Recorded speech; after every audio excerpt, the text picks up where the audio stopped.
y'all, I'm Ellen. We've been super inspired by our journeys of self-healing and discovery. And I'm Sam, and we want to share our experiences with you to help you get curious about yourself, reconnect, and get intentional about your life so you know what makes you happy. Welcome to Woo New, the podcast.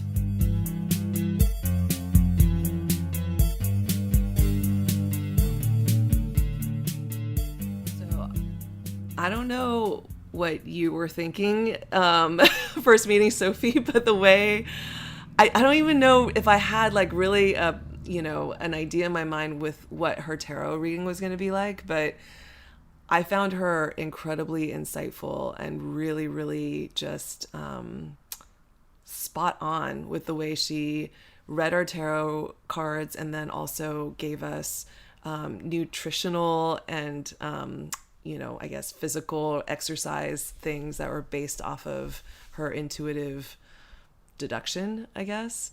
But yeah, I felt like she was just a really, really incredible and very, very different kind of tarot reader.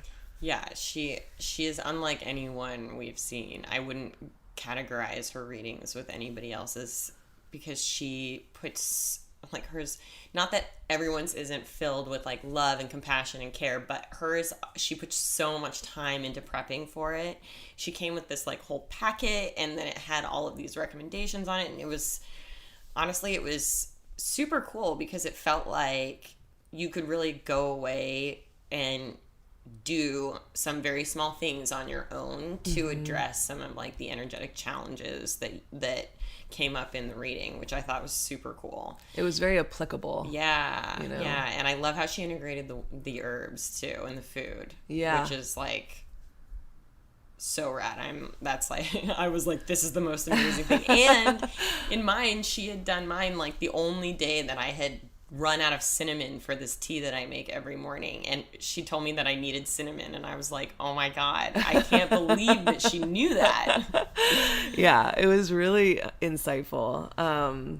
And we found out about Sofie through our friend Nina, Sofie Lyddon, of Wild Wisdoms. She basically mixes nutrition and tarot together. So that is the thing that I found so compelling, because I don't think I've had a reading before where that was focused, I guess, on my body, and how I physically felt, and like some of the nourishing things that I can incorporate into my life to help make some of these changes. Yeah, it was so unique. But I think, especially after sort of dabbling around with herbal medicine, like what she does is such a gift because she's able to really marry those things in a way that's like very, very, very helpful. Yeah. And she does essential oil readings, which I found super fascinating too, where she has somebody select which oil resonates with them the most, and then she bases a reading off of it. She's so intuitive. Yeah. Which makes sense after she told us about her mom. And the whole time she was telling us that story, I was like, what it must have been like to grow up with a mother like that. Like, imagine the things she got to like see and try as a kid. That's so cool. Yeah, who's just as intuitive and into all this like fun woo-woo stuff too. Yeah, we had a really great time with Sofie, and highly recommend her. Yeah, and we're excited to present this interview to you. All right, so let's get started. Okay. Sofie, thank you so much for just coming over and giving us these amazing readings that are super unique, that we've never had anything like before, and just spending the time with us to talk to us today. Great, yeah, I'm so excited. I'm so honored to be here and get to know you and do the readings, and it's just been a lot of fun. Yeah. So maybe we could even just start by you describing the approach that you take to tarot that is, again, it was unlike anything we've ever experienced before. Yeah. So I've been studying or practicing tarot for probably maybe like 10 years. It's always kind of been, in the last decade, something that's really important to me, really just helped with my self-care, my mental health, just all of these things, just kind of on and off, always working with that, and doing it for family, friends, all that kind of stuff. In the last couple of years, I really got into food and wellness. I was at a really stressful job, kind of in a toxic relationship, and it kind of all manifested to me getting actually really sick. And I was taking a lot of medicine recommended by the doctor and just noticing that it was just not good for me. I had a lot of reactions to the medicine and all this kind of stuff. So I really wanted to kind of heal myself naturally and through food, and because wellness and like nutrition has become also such a forefront in the wellness community, I found a lot of research and things on that, and kind of understanding how I can heal myself through what I'm eating. So I really kind of went down this rabbit hole maybe like 3 years ago, really getting into that, and it was really a passion of mine. And I was still doing tarot as well, and I was just kind of like, how can I integrate these two passions? How can I kind of connect them together? And again, like tarot has in the last 5 years like really become a hot thing. You know, the spirituality, astrology, all that stuff has grown, and then so has wellness. So it's kind of like, maybe I can like put them together somehow. So I started just continuing reading for myself and friends, and then would be like, let me see if I can recommend anything wellness based or food based that would kind of relate to the message or the archetype of the card. And every time, whatever I would get or that came through, it really directly related to the card. So whatever the energy of the herb or the food, it was always spot on. And it just kind of blew me away. I was like, wow. So you're getting kind of, I guess, intuitive messages about certain herbs and food things that you would recommend to the person that you're reading? Yeah. So like I pull a card or do a reading, like a 3-card spread, kind of get all the messages and guidance for those cards, and then I would kind of ask in my like mind's eye, what else does the person need to kind of support them, to help them put this guidance into like actionable motion. And so certain things would come through, and sometimes, as you both saw, it's food. I think we had like lettuce, some type of lettuce coming through, and then more specific herbs. And then there are also other exercises, maybe breath work, essential oils, and things like that. So it kind of was just this organic fusion of these two loves of mine kind of fusing. And then I just created this structure where I would do a 3-card spread, glean all the tarot information from that, and then, like I mentioned, ask what further actionable stuff do they need. Because I feel like it really creates more of a holistic picture and helps the person understand the reading and the guidance, and then a few things, tangible things that they can do. Yeah, the thing I find so fascinating about your approach is that I think oftentimes we get readings for tarot and they relate to obviously like life events or your place in your life at that moment, and how you need to move forward from an mental, energetic space. Yes, exactly. Mental, emotional, energetic kind of space. But your body you're a holistic being, right? And so the items that you recommend, whether it's food or movement or breathing patterns or, practices, it's ways to put that into action without like trying to think of, well, how do I energetically change? Right, right. Yeah, I think, again, like what you said with the tarot, there's a lot of guidance, and that's great, but it's more like mental or energetic. And across all my research with food and just wellness in general, I feel like there's always one, like, follow this diet, or just do this breath work, or just do this one thing. And I'm like, that's great, and there's so many modalities that I think are wonderful, but it's not just one thing that's going to make you well or going to help you change or, overcome challenges. So it's kind of like putting multiple things together, because like you said, we're holistic beings, and integrating all of this, which would hopefully accelerate the change or make it easier or more effective for the person. Yeah, your story is really interesting because I feel like in a lot of ways I went through a very similar situation when we left our jobs, and I was sick all the time. And it was like, for the first time in my entire life, I had to go to the emergency room because we thought I had gallstones, and it was like toxic relationships and having to like get out of, toxic work environments. And I went full circle just like you. It was like, okay, I went all the way down this road. I'm seeing my doctor all the time. Like, I have medications now, like I can't even pronounce the names of that I would never take. And I sort of like weaved my way back around to herbal medicine also. Yeah. And then as hard as and I didn't go fully down that route because Right. it's a deep rabbit Yeah. hole. But when you start realizing like how much power is in these herbs, or, Mm-hmm. you know, combining different methods like you do, because Ellen and I were even talking about it this morning. It's like, there's not one way to do things. Right, Like, right. I used to think like, oh, breath work is just really stressful on my body. Mm-hmm. So it was like, it had to be the exact right circumstances for me to Mm-hmm. participate. But now I'm going through these exercises and learning new breath techniques through, you know, other things that have come up. And it's like, no, just that way of doing it wasn't working Right, for me. right. So there are so many different like angles in that Mm-hmm. it doesn't mean holistically that modality or that Right. herb right. or whatever it is totally off the table. Right. Yeah. Yeah. And I think so often in our lives, like we were talking about toxic jobs, stress, relationships, all these things kind of build up. And sometimes it's almost like too much. Or like, and then it's like, how do I get back to who I was or who I want to be? And again, it's not just one magic thing, right? Like we would all, if we could just take a magic pill or something like that, everything would be a lot easier. But it's kind of that your own journey of getting back to that. And I really think it's important to integrate all these different things that resonate with the individual as well. Yeah. And I feel like when you come at it with like such, I don't know, I keep on using the word elemental, but basic things like food and movement and, you know, like what you're doing with your body, all these kinds of things that are just so simple. Right. It's not just more tangible, but it's like, It's more attainable. yeah, it's attainable. And you're also like not focusing so much on getting to point B. Do you know what I mean? You're just kind of like, okay, if I just integrate this herb, integrate this food, or, you know, this type of food or whatever it may Right, be, right.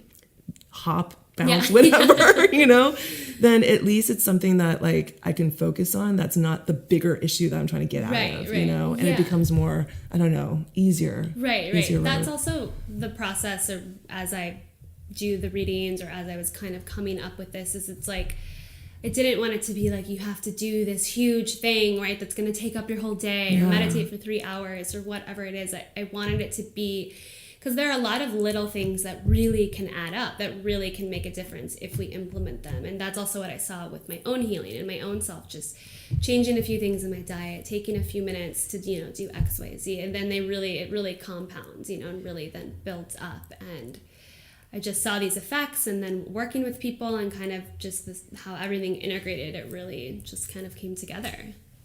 Do you ever do readings where, I think you had alluded to this, but I don't know if I was understanding it right. Do the cards directly track to specific herbs and specific, because I think you had mentioned something about the elements, right? So not exactly. Like if I were to pull the King of Wands, like I might not get the same type of food every time. I think though, because that card relates to the element fire and is a double fire card, you'll probably get foods or exercises that maybe are more invigorating or like a lot more energetic or high energy.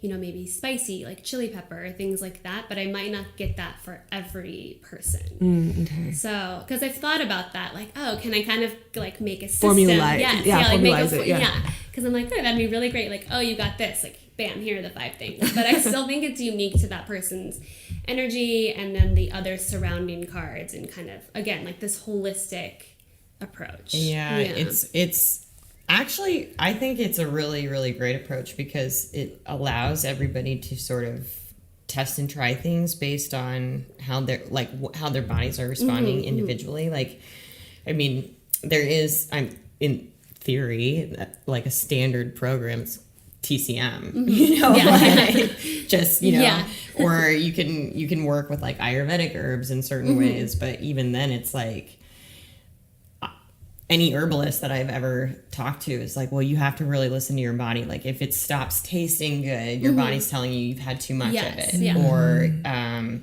you know, licorice root, for example, like you can actually have too much of it and then it, you know, imbalances you. Yeah. And then it's counterproductive, but your body will tell you that beforehand. So being able to take like all these little pieces of things that you're gathering, like for me on a day, probably the only day in the last year that I didn't have cinnamon, that cinnamon came up on mine. It was crazy. Yeah. But it's good to know I'm like doing the right thing. Hey, that is definitely good to know. Yeah, and I always try to kind of like say beforehand, you know, you don't have to do all of these things, and only do the ones that resonate with you, that feel right, or that seem to be working. You know, it's not like you have to do like these 10 things or it's not going to work or anything. It's very much intuitive for the individual as well. Like, here's what I'm getting, here's the guidance, this is making it more actionable or attainable, but like take it or leave it, whatever works for you, you know. So. I feel like you that's a really special gift that you're bringing to everyone that you work with and all of your clients in a way that like we have never seen this before. And it's interesting because in some of these conversations with other tarot readers, you know, it's sort of come up a number of times that people get confused sometimes when they come in for a tarot reading that they're not getting like a psychic reading. Yes, yeah. And the way that you approach tarot though sort of eliminates that whole issue because it's so that's great. It's so tangible. Yeah. There's always a little bit of like a fear or like a doubt in my, you know, because a lot of people, if they don't really know tarot, you know, they're like, oh, you're telling the like future telling, fortune telling. And I typically also always preface like, it's not how I work with tarot, you know, and I'm sure as you guys have worked with other tarot readers, but it's kind of like just to help you with where you are right now and like guidance and all of that stuff. I still sometimes I will get people will be like, but like, am I going to get the job? Or like, am I like, well, from the energy of these cards, if you know, work through this, you know, it's possible, but I can't tell you yes or no. And, but then again, making these tangible things so you feel like you're working towards something, because we really also are the creators of our own reality and our future. So it's not for me to say this is going to happen or this is not, but it's really to empower you or the individual to then be able to make the choices to create whatever it is they want. And so it's just kind of to help remind them like, hey, you have the power, you can do this. Here are the few things that I'm seeing. Here are a few things to help you through it. And then hopefully it kind of helps you along your way. And you know, one of the things that we've been talking a lot about throughout this entire journey has been just how we've been seeing among our friends and just, you know, like the community, society at large, people being disconnected from their bodies and not really knowing exactly how they feel, being a little bit numb to it and things like that. And so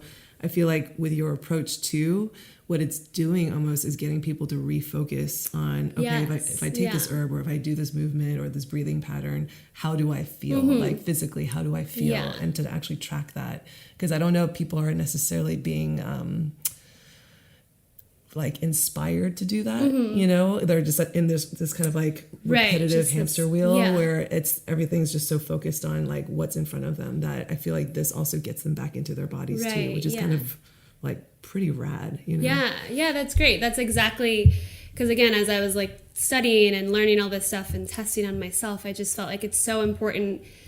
Again, like when we're in our day-to-day and we're stressed, you forget you are a mind and you are a body, and then you do have this spiritual component, and a lot of times we can get disconnected or we're so busy or, you know, whatever it is that you don't even check in with yourself. Like, oh, am I short of breath? Is my back tight? Like, so it's also just helping to kind of, like you said, become more aware and see then how, oh, maybe my back pain is actually because of this mental element or this stress or, you know, whatever it is. So kind of just tying it all back together. Yeah, that's so cool. It reminds me of Ariana Huffington's book, Thrive. There's a whole chapter where she talks about like people when they get stressed, and especially, you know, people who work on computers and like send emails a lot of times, they'll hunch their shoulders, but they'll also like hold their breath while they're emailing. And like the health repercussions of doing that are like pretty large actually. Like it can trigger a lot of like really unhealthy physiological reactions, and people don't even know they're doing it. And it just then becomes a natural, and it's like it triggers your vagus nerve and like your fight or flight. So like, which, you know, that can be valuable sometimes if you're in a situation where you need your adrenaline to kick in, but when you're responding to an email, you shouldn't you know, trigger that. But then it's like a flood of hormones and all these like different formulations of like chemicals in your body, and then that over time, if that compounds, then can really like you said, maybe create an array of health issues and things like that. Yeah, that's why especially I love the oils, because it's like you could bring the oils with you to help sort of like kind of center you or like bring you back. Yeah. Tell us about how you discovered the oils. Yes, yeah, I know. It's like kind of all over. It's like all these things that I was interested in, and I was like, how can I just make it all one thing? So I hadn't really worked a lot with essential oils or anything. But I think I feel like our sense of smell and like, all of that really can play into, like you said, grounding you or having a spiritual experience or calming you, all of these things. And I feel like the tarot is so layered and rich with symbolism and meaning and archetypes and all of these things. So yes, you're getting this guidance and all of that kind of stuff, but I was like, how can I capture this and kind of bring in another one of your senses to help you kind of move through or tap into the messages of specific cards. So I chose 5 different cards, just ones that I felt like a lot of people maybe deal with or go through on a day-to-day, like the Sun dealing with our personal power, our confidence, the 9 of Swords, which has to deal with like the mental chatter and anxiety, the Magician, like manifesting, creating, like, creating your dreams, a new job, whatever it is. The Ace of Cups, which is really like self-love, self-care. So I really try to pick ones that I feel like could kind of resonate with a lot of people and hold a lot of like meaning in our daily lives. And basically I just kind of sat with the card and just intuitively received whatever combination of oils were needed to then represent that card. Most of the oils, so they're essential oil blends, so most of them have like 3 to 5 different essential oils in them, and then I blend them together, and then you can use them to anoint yourself, to meditate with, bring to work if you're feeling a little stressed or smell the oils. So just help you kind of remind you of the guidance of that card or tap into that archetype or whatever that energy that you need. How do you integrate the essential oils into your actual reading? So do you always kind of recommend one of the oils? Yeah, so if that really comes through, I really feel like that's needed, then I'll probably recommend one of those. I also do, if I'm doing more like events or parties, I call them tarot oil readings. So I'll actually lay the 5 oils out and I'll have the person smell those before I even pull any cards. I have them smell them and then pick one that resonates the most, and then that acts as like one of the cards in the spread. So that I'll do a 3-card spread, so the oil is one card and then I'll pull 2 other cards, and so then we'll kind of integrate all of that and then usually get like a little oil to kind of take home with them as like their reminder. That's cool. So if somebody picks up like the Sun, for instance, that I got, is it usually because they're deficient in that? So not always, or it could be, maybe you need more Sun energy. You need to tap into this personal power and kind of tap into that archetype.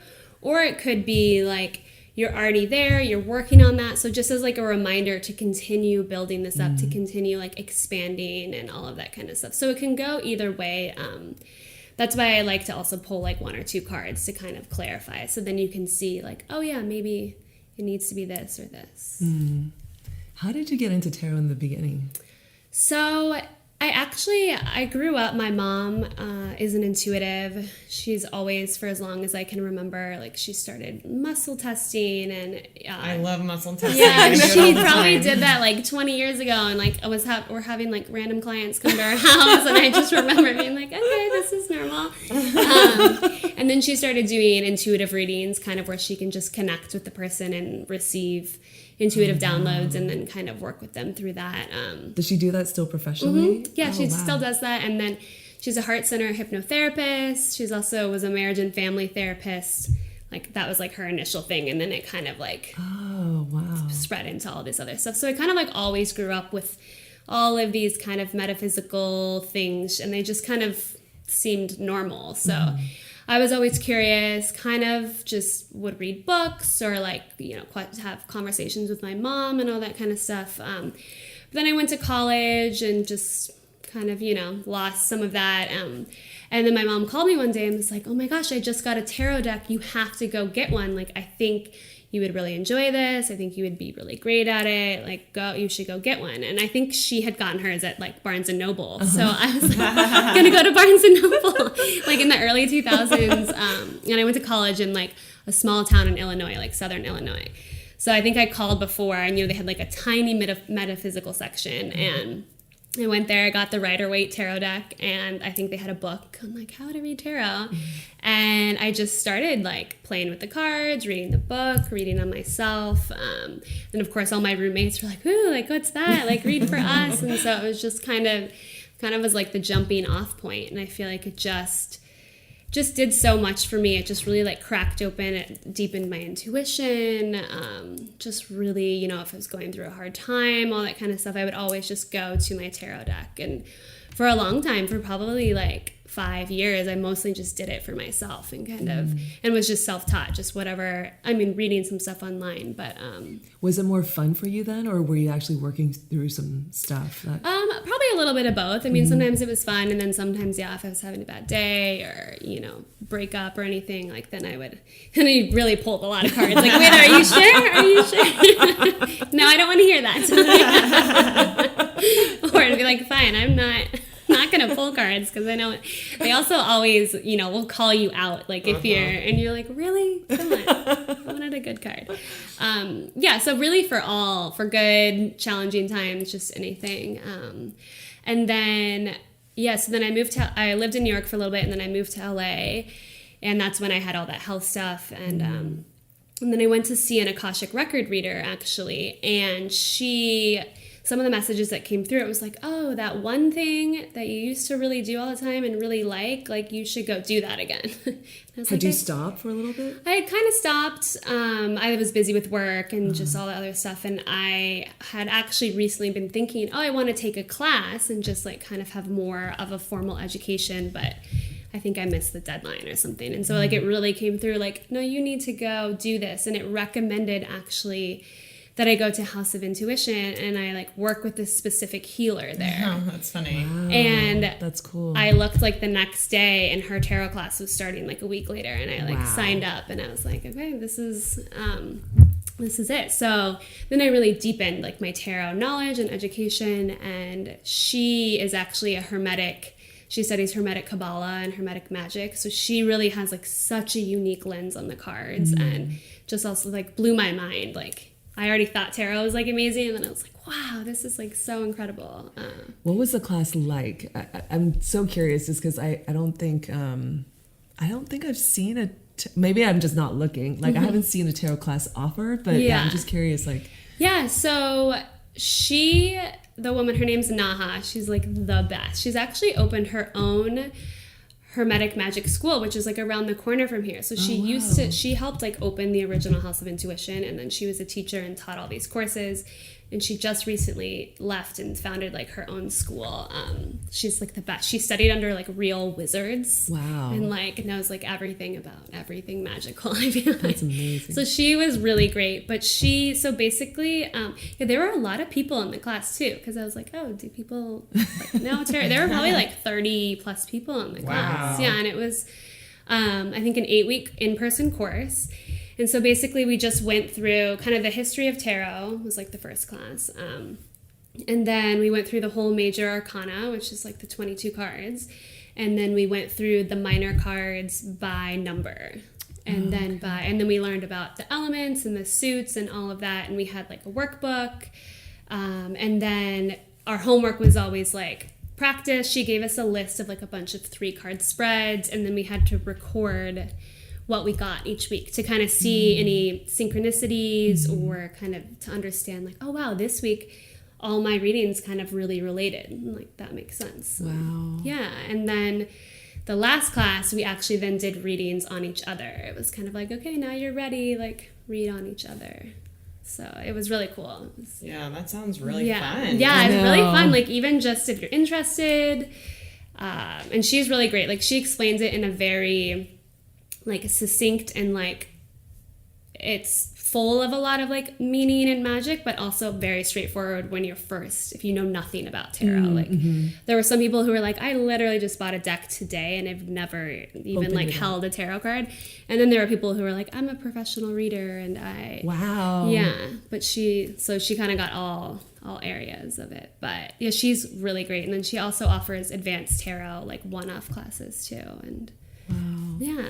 So from that point, is that kind of how you started Wild Wisdoms, or was it? Yeah, so I actually spent like the year, this was probably 3 years ago, like the year at House of Intuition. She offered a lot of other classes. So I did like tarot, she had a crystal class, she had an intuition class. So I kind of like took all those classes and then was still on this food and wellness kick as well. And I was like, I'm going to build like some sort of like holistic spiritual wellness site and idea. And so that's kind of like how it was born, and slowly been building that ever since. What has tarot actually, how has it affected your life personally?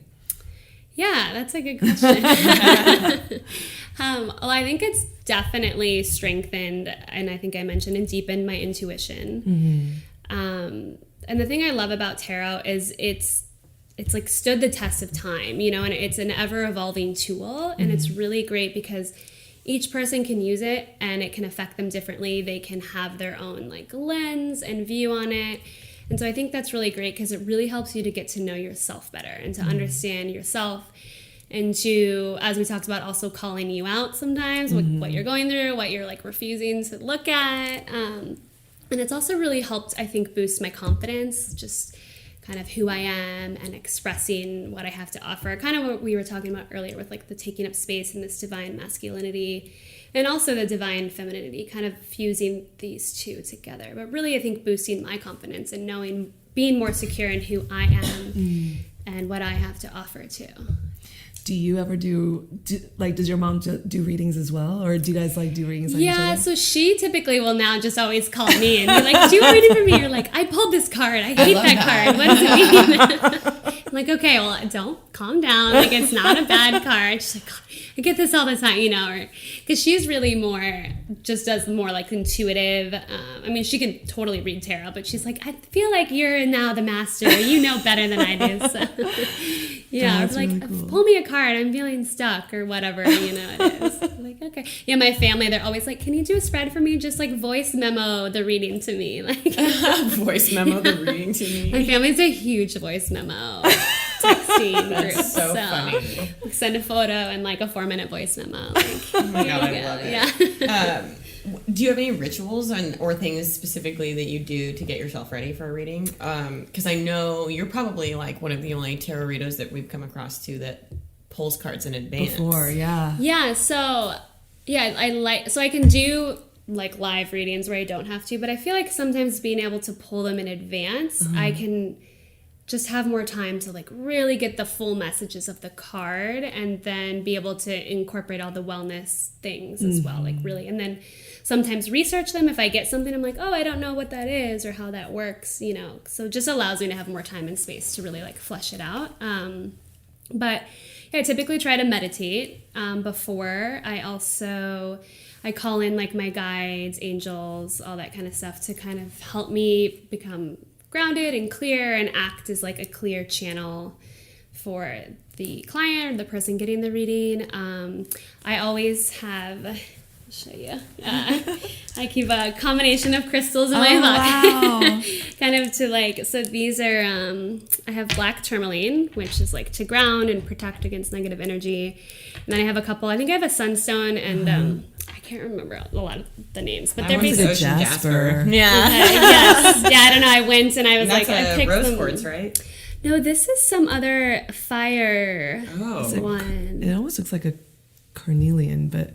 It's not, I have carnelian, which sometimes I use as well, but basically to like ground me and keep me like clear and grounded, but then to also like allow me to be like inspired and confident and kind of like use my voice. So it kind of just helps me with that. That's right. So yeah, I typically carry those. Yeah. And then sometimes I do, so working with Naha, who I was talking about from House of Intuition, and because she does the Hermetic magic, we've learned some of the rituals that or practice like in the Golden Dawn and all of these like Kabbalah rituals. And there's a banishing ritual that kind of like clears out, you know, what's no longer needed and kind of like grounds you and like protects the space or protects you. So sometimes I do that as well if I feel like you need a little extra boost. And for anyone who's listening who doesn't know what Hermetic magic is, Yeah.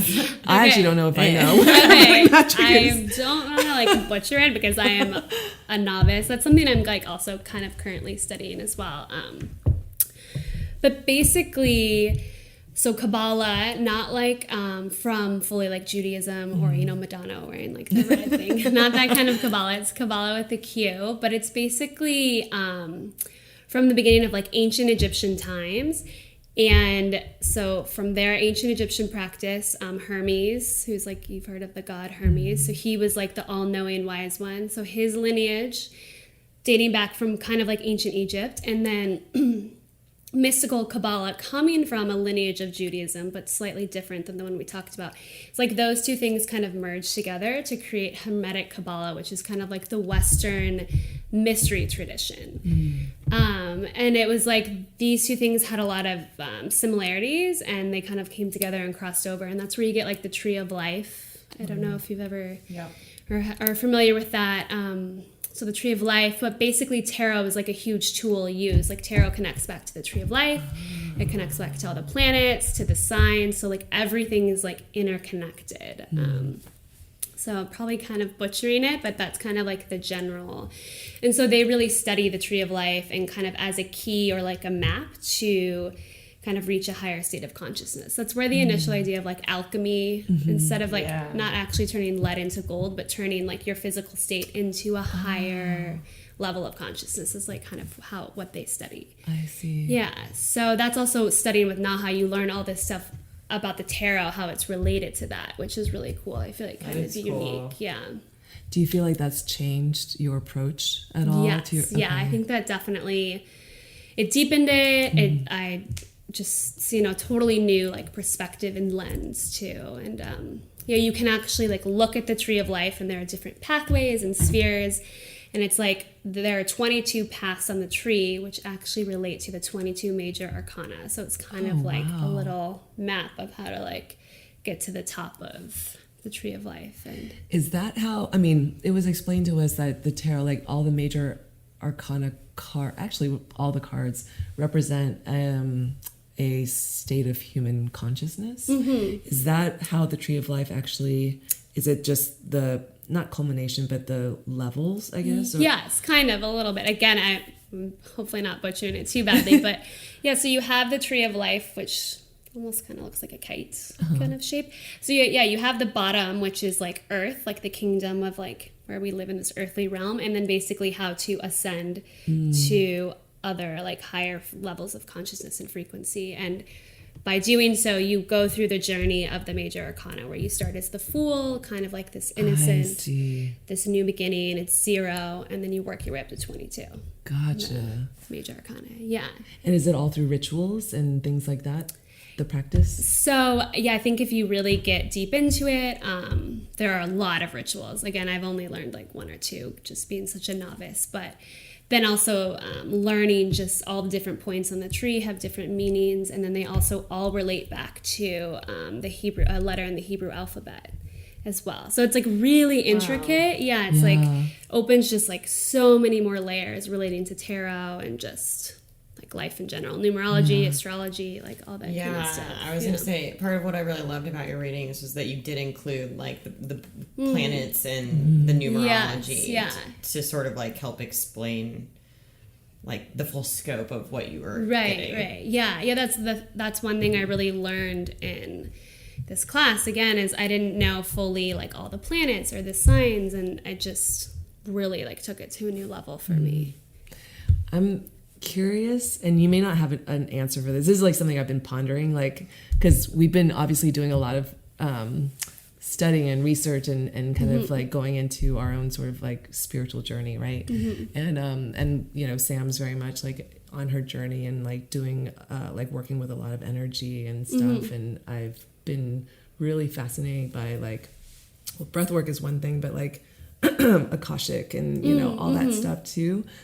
And I'm curious, like my question that always resounds in my head is like, okay, all this stuff is fascinating and it's like opening doors to a world that, you know, is just like mystical and like just amazing, you know, and it just shows us just how limited our human minds and this like kind of earthbound life is. Yeah.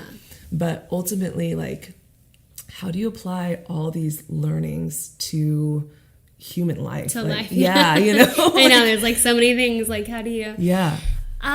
Yeah, that's a good question. I think about that a lot too, like, or, you know, being a tarot reader, like if I don't pull a card every day, like, is that, you know, is that bad? Or,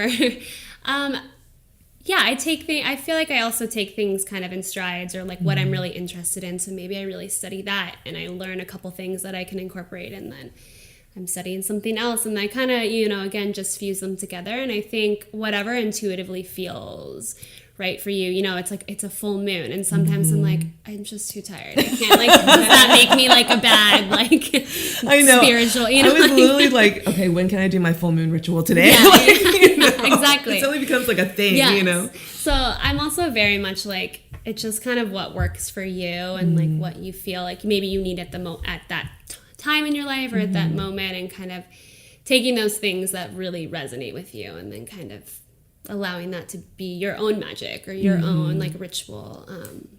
My mom was always very good about that. She also was never, I don't think has like ever really taken a class, except she's a heart-based hypnotherapist, so she had to get like certified, but she very much was just like learned totally on her own how to do all this, like created her own business and doing her readings, and was very much like, this is what I'm going to do for the full moon, or this is the kind of ritual that I'm doing for this. And it was just kind of like intuitively what she felt and kind of pulling a bunch of things together rather than like, oh, I have to do this spell or I have to do this every day, you know, kind of.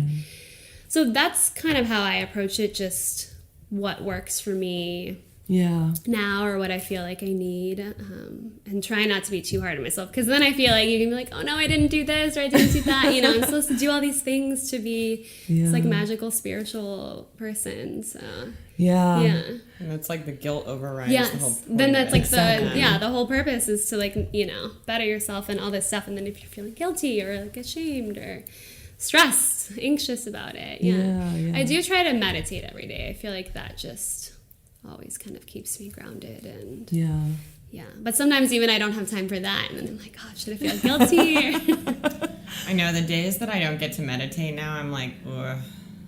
You feel off. And I'll always find like a couple minutes here and there in the day where I can just like get grounded. Have a moment at least. But there's something about just like sitting down and having that uninterrupted time that like makes a really big difference. But I have to always tell myself that, like, okay, if you get too busy, like, this is not like a cut and dry thing. This is like you do it almost every day, because like when the days that it falls off, you're like cool with it. And then like, tomorrow you come back to it when it works. And you know you can always come back to it, and it's always there too. Right. So it's more of a relationship. Being like, I work out Monday, Wednesday, Friday at 6 p.m. Exactly. Is there a particular reading that just like stands out to you that has just been, for whatever reason, just extraordinary that you've experienced? I'm trying to think, because I know we had like kind of talked about this. I don't know if there's like a particular one that I can think of right now, but I'm still always just constantly blown away at how like spot on they are. Because every time I do it, especially if it's for someone I've never met, I do a lot of like Skype or FaceTime readings, like, you know, people are in like New York or Rhode Island, like totally just not even on my radar. And I do the full reading, and of course, you know, I glean the knowledge and the wisdom from the cards and all that, but there's still that little bit of like, is this accurate? You know, like I don't know this person. So every time it still like blows me away, like, wow, because like, oh my gosh, that resonated, or that's what I needed. And it's pretty awesome to see that. So I think I'm pretty just, that just makes me happy just to see that, you know, it's something so simple. Or even with like the difficult cards, I know we were talking about that earlier. If I pull like the devil card for someone, you know, there's a lot of energy around that, but even how like spot on those cards are, and they're like, oh my gosh, yes, that's exactly what I'm going through. I'm just like, wow. So that's then also in turn helped me trust myself and my intuition, and then knowing that the cards and universe and all that energy just is also showing like how interconnected and how like tied together it is, which is really cool. Yeah.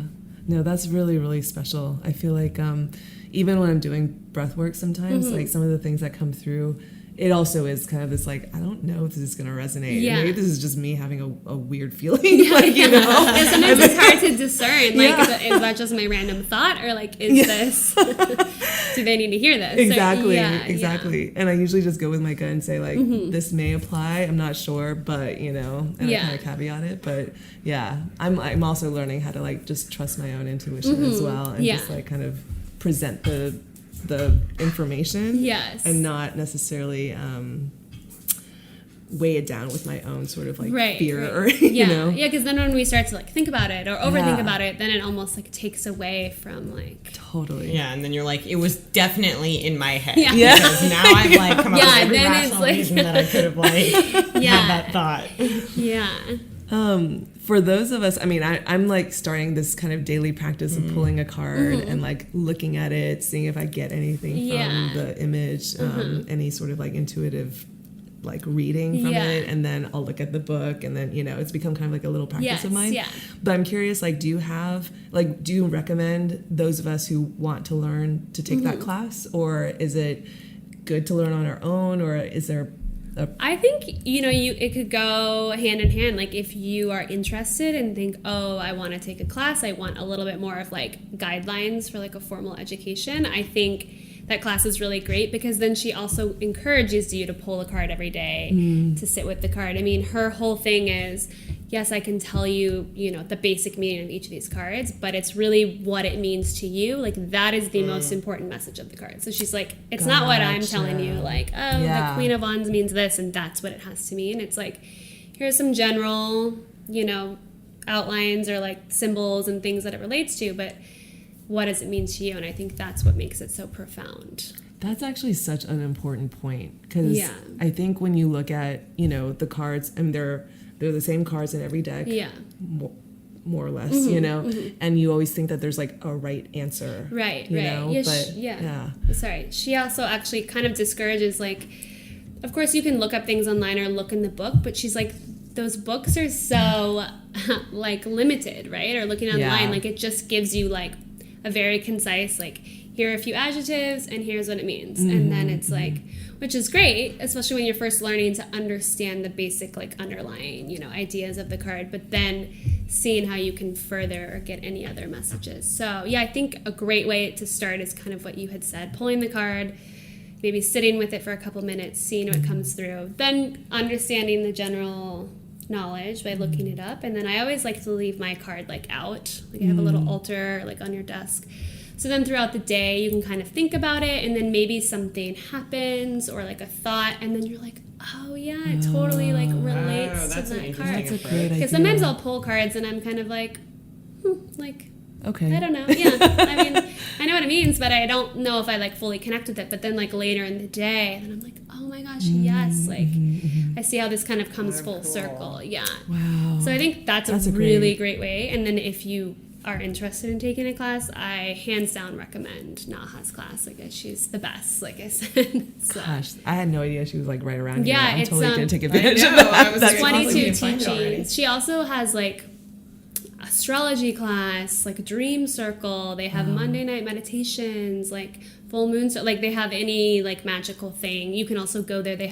You can get readings. She does a really cool type of healing session. So there's like, it's like very, they also have what does she call it? The Magician's Mercantile. So you could just go and get like crystals in a book. Like you don't even have to go there for a class too. So what's the name of her space? It's 22 Teachings. 22 Teachings. Yeah. Okay. Yes. I'm definitely gonna go check that out. That's really cool. That sounds so cool. Yeah. She's great. She's like fully like tatted up, like just super like chill, like not what you would expect. I feel like super chill and like so knowledgeable. I'm like, how do you know all of this? Like, how do you retain all of this stuff? Yeah. That's incredible. Yeah.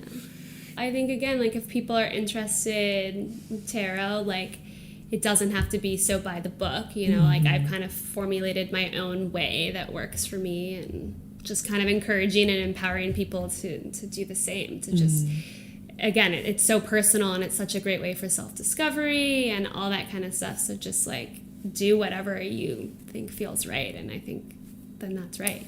Awesome. And if people want to have a reading with you or find you, where can they find you? So wildwisdoms.com is my website. You can book readings, events, all that kind of stuff. And then my Instagram is @wildwisdoms also. Email is Sofie@wildwisdoms.com. DM me, or there's like a contact form on my site, like if you have questions too. Pretty responsive on my emails, so. Pretty cool. Yeah. Awesome. Thank you so much. Thank you. So, so if you want to work with Sofie or learn more about her, you can reach her at Wild Wisdoms on Instagram or at hello@wildwisdoms.com. Thank you so much for listening. And if you like this podcast, rate and review us. We really appreciate it, and it helps us do what we love doing. And please share with your friends.